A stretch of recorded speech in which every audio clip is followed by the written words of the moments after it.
Ak rozmýšľate nad tetovaním, alebo vás len zaujímajú príbehy ľudí, ktorí mali tu gúraž sa dať potetovať, tak sledujte ďalej. Ahojte, volám sa Eďa a momentálne mám na mojom tele 4 tetovania. Rozhodla som sa teda s vami podeliť o moje doterajšie skúsenosti. Dúfam, že všetci ste si vedomi toho, že ak sa raz dáte potetovať, tak to s vami ostane už navždy. Ale nie. Tetovania sa už dajú odstraniť laserom, alebo po prípade sa dajú prekresliť, teda pretetovať. Samotné odstranenie tetovania je že vraj dosť bolestivé, ale aj nákladné, keďže musíme absolvovať viacej procedúr. Taktiež pretetovanie nemusí dopadnúť práve podľa našich predstav. A ako sa teda tomu všetkému vyhnúť?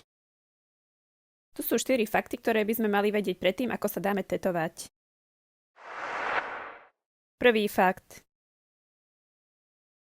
Móda sa mení, tetovania raz sú a raz nie sú in. Dajte si radšej vytetovať niečo neutrálne a nesmrteľné, trošku si to pomente na váš štýl, lebo predpokladám, že sa chcete od ostatných odlišovať a nie ich kopírovať. Je to len na vás. Napríklad takéto tribal symboly sú v móde takmer neustále.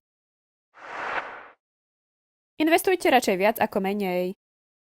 Nepozerajte teda na cenu, čas a energiu, ktorú tým strácate, ináč v budúcnosti by sa vám to mohlo vypomstiť. Tretí fakt.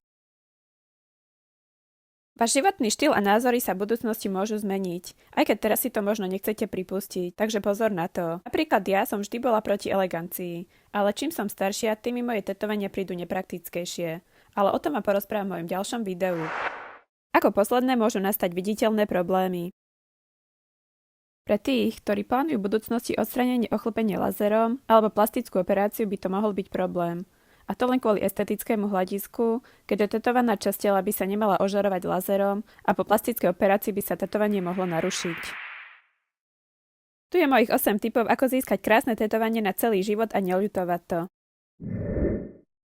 Prvý tip je dobre si to premyslieť. Čo presne a na aké miesto si chcete dať vytetovať? Ak nad tým premýšľate len pár týždňov, tak to znásobte na pár mesiacov. Taktiež si viackrát overte pravý význam plánovaného tetovania, ale aj pravopisné chyby. A hlavne pozor na cudzie slová. Ako druhý tip vám odporúčam nájsť si kvalifikovaného tetovača. S dlhoročnými skúsenosťami a taktiež si preklepnite salón, či splnia hygienické normy, aby ste náhodou neskončili s nejakou kožnou chorobou alebo infekciou.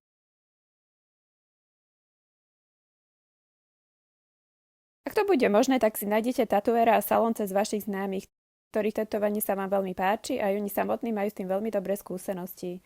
Ak takýchto známych nemáte, tak choďte rovno do salónu a vypýtajte si kontakty k zákazníkov.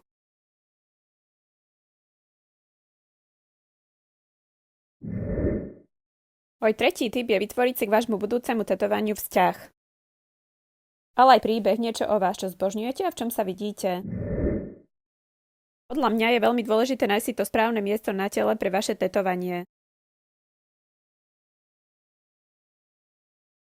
Buďte si vedomi toho, že časom vaša pokožka zostarne a v niektorých častiach ovisne.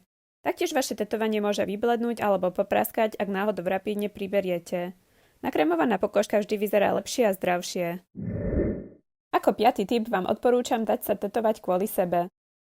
Nedávajte sa tetovať kvôli druhým osobám. Nech sú vám akokoľvek blízke a nech vás akokoľvek presviečajú. Nikdy neviete, ako sa váš vzťah v budúcnosti zvrtne a aby ste to náhodou neľutovali. Dajte sa tetovať na menej bolestivé miesto.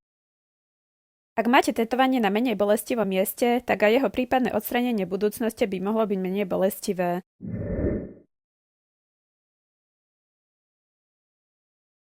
Neriskujte a dajte sa tetovať na čo najmenej viditeľné miesto. Samozrejme, že chápem, že chcete, aby všetci videli vaše nové tetovanie, ale môžete sa pochváliť, keď ste v plavkách alebo cez sociálne siete a podobne. A prečo je dôležité nemať tetovanie na veľmi viditeľnom mieste? Lebo bohužiaľ niektorí ľudia to ešte stále nechápu a mohlo by sa vám stať v prípade zmeny kariéry, že niektorý zamestnávateľ to nebude tolerovať.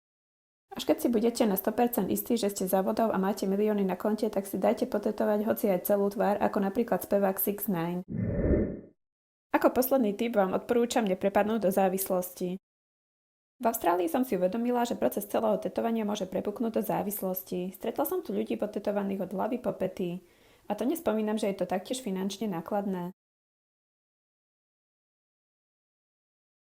Ak chcete vidieť, aké tetovania mám ja, tak prosím odoberajte tento kanál. Tým pádom vás YouTube upozorní o každom mojom novom videu o tetovaní. Ďakujem za vašu podporu a sledovanosť.